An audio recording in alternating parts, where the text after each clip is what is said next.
Let me just look at this real quick.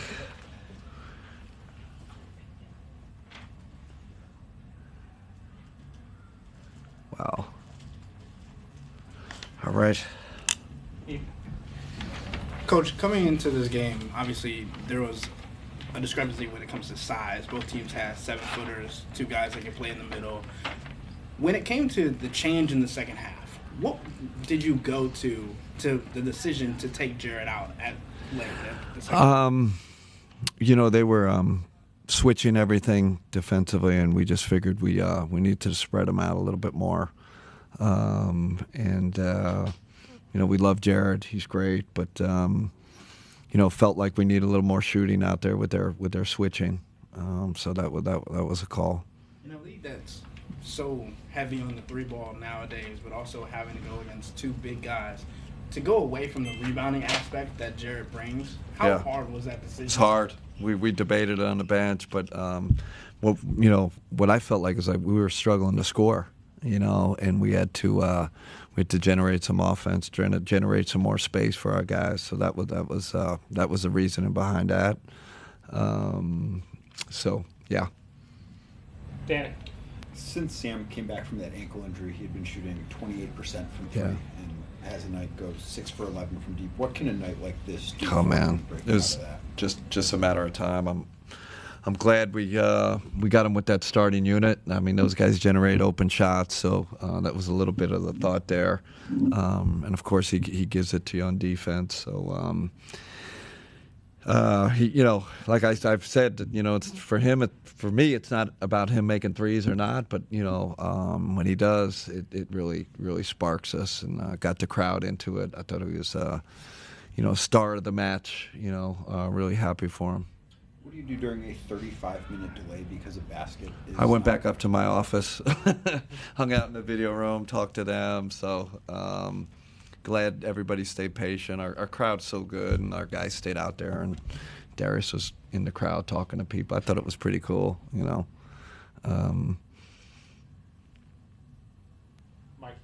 did you ever get clarity on what was wrong with the basket?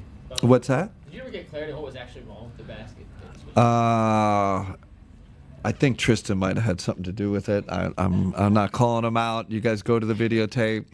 He does his Daryl Dawkins dunk. I could be wrong. That's my guess. And you went with George down the stretch.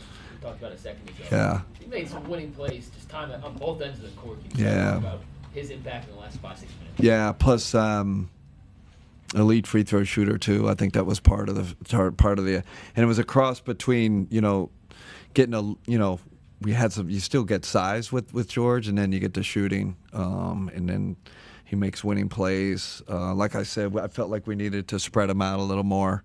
We were struggling to score, and he gives you both. He gives you some size, and they can shoot the 3 and make free throws. A couple of stints for Jalen tonight, and he was really playing fast in transition on the floor, and obviously battling inside for rebounds or just loose balls in general. You said it that he plays better with guys who are in the rotation. Yeah. Is that the same result you saw? Yeah, that's what I saw. He had a bad luck on that one foul call. He got 2 foul calls, right? The drive from Clarkson and the offensive rebounding foul. So, that derailed him a little in the second half. But I thought his first half was great. Exactly what we're looking for from him. He's ambidextrous, obviously, but feels like Evan is really strong going to his left and using his left.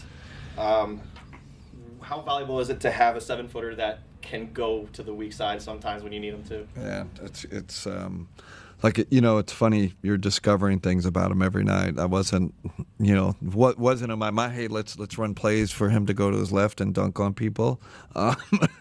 Now it's like, man, he can go left really well. Again, he's scratching the surface that we've talked about all year. What can games like this, as you're kind of rolling along through this season, where it gets tight there in the fourth quarter, it's a 3-point game, but you're able to put some distance between them in those final 90 seconds. Just what can a game like that do for you, big picture wise? we need games like that. I was thinking to say that's going to be the playoffs, right? There's no. Rarely are you blowing people out by 20. So to get the end of game, we had a lot of end of game situations.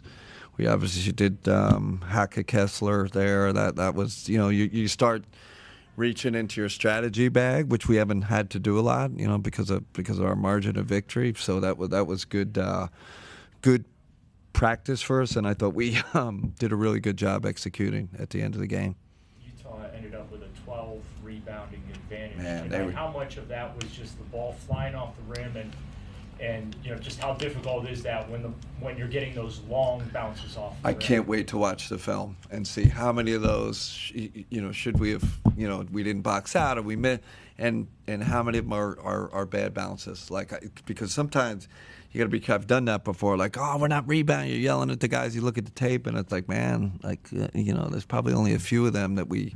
But I can't wait to go back and see the film. And that's also what they do, right? That's their strength. We have our strengths. They have their strengths. Kessler's he's so long on there. He's got a great feel for offensive rebounding. But I will say that I'm sure there are a handful that we missed box outs or we didn't hit first and didn't go get it. So, but probably less than you think. Okay. Anything else in the room? Yeah, just the joy that Darius is playing with. You talked about before the game how he comes into a game and you have a 35-minute break and you're entertaining fans, but to continue to entertain them at the highest level, what does that mean for him? I just love his spirit. I love how the joy he plays with, even in the tense moments. He's the epitome. This is a game. I'm enjoying this. I'm competing at as hard as I can, but he laughs. He'll joke during the game. I love it. I think he loosens our group up. But you never get he never goes over the line where it's too much, because I've seen that he still stays his, competitive self. So it adds to the spirit of the team. And for Evan to be in that role as the lone big on the court a lot of the time, but also competing for those tip rebounds that we talked about so much, to see him be able to grow in that aspect of his game, how does that help you guys going forward? Yeah, I mean, that's going to be playoffs are going to come down to possession games, and I feel comfortable when he's alone there at 5. Obviously, with the two bigs, with JA2, you're more stable from a rebounding standpoint. But he's gotten so much stronger, right? I saw a video of him 2 years ago. I'm like, man, is that the same guy? He's just so much stronger. So he can hold the fort by himself. Thank you, Chris. Last one. Kenny, what was the thinking behind following Kessler down the stretch? Yeah, we talked about it, and the rule, right? You can foul before 2 minutes. I think we're up 5, and it's a little bit like, man, we're up 5. Should we do it? And we said, yeah. We kind of collectively said let's do it, and it turned out. I think he missed 4 out of 5 or something like that. So turned out in our favor. All right, just gonna wrap, folks. Thanks. Hey, happy holidays, everybody. Merry Christmas. Really enjoy your time with your family. All right, take care.